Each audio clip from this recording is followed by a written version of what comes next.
हाँ, मैंने सूरह अल बकरा की पूरी तफसीर को एक स्टोरी में कवर किया है।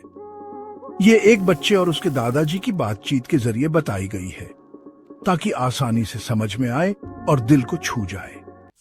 दादाजी, कुरान के पहले सूरह अल फातिहा के बाद अल्लाह हमें क्या सिखाते हैं? बेटा, सूरह अल बकरा सबसे लंबी सूरह है और इसमें हमारी जिंदगी के हर पहलू के लिए हिदायत, गाइडेंस है। कैसे दादाजी? क्या इसमें हमारी जिंदगी की सारी समस्याओं का हल है? बिल्कुल बेटा, अल्लाह इस सूरह की शुरुआत में कहते हैं कि यह एक ऐसी किताब है जिसमें कोई शक नहीं। यह उन लोगों को सही रास्ता दिखाती है जो अल्लाह पर ईमान रखते हैं, नमाज पढ़ते हैं और दूसरों की मदद करते हैं। तो इसका मतलब है कि जो कुरान को मानते हैं वे हिदायत पालेंगे। पहला, मुत्तकी नेक लोग जो अल्लाह पर ईमान रखते हैं, नमाज अदा करते हैं और नेक काम करते हैं। दूसरा, काफिर, सच्चाई को न मानने वाले जो जानते हुए भी अल्लाह की बात को ठुकरा देते हैं। तीसरा, मुनाफिक, दिखावे के मुसलमान जो ऊपर से मुसलमान होते हैं लेकिन दिल में ईमान नहीं रखते। तो हमें कौन सा रास्ता अपनाना चाहिए? बिल्कुल पहला वाला, नेक लोगों का रास्ता। अल्लाह ने आदम अलैहिस्सलाम को बनाया और उन्हें जन्नत में रखा, लेकिन शैतान इब्लिस ने उन्हें धोखा दिया और वो जमीन पर भेज दिए गए। लेकिन अल्लाह ने उन्हें तौबा, रिपेंटेंस की राह सिखाई और वो माफ कर दिए गए। तो क्या अगर हम गलती करें तो हमें भी माफी मिल सकती है? हाँ बेटा, अगर दिल से तौबा करें तो अल्लाह माफ कर देते हैं। फिर अल्लाह ने बनी इसराइल, यहूदी कौम का जिक्र किया। उन्हें बहुत नेमतें दी, लेकिन उन्होंने अल्लाह के हुक्मों को तोड़ा। इसीलिए अल्लाह ने उन्हें कई आजमाइशों में डाला। तो हमें अल्लाह की नाफरमानी नहीं करनी चाहिए, वरना हम भी मुश्किल में पड़ सकते हैं। बिल्कुल सही बेटा।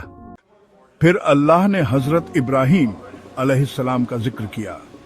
उन्होंने अल्लाह के हर हुक्म को माना, यहाँ तक कि अपने बेटे हजरत इस्माइल अलैहिस्सलाम की कुर्बानी देने के लिए भी तैयार हो गए। क्या अल्लाह ने उनके बेटे को बचा लिया?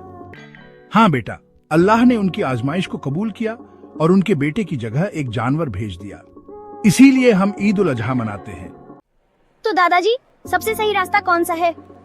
बेटा, अल्लाह कहते हैं कि इस्लाम ही सच्चा रास्ता है। हर नबी ने इसी का पैगाम दिया और हमें इसी पर चलना चाहिए।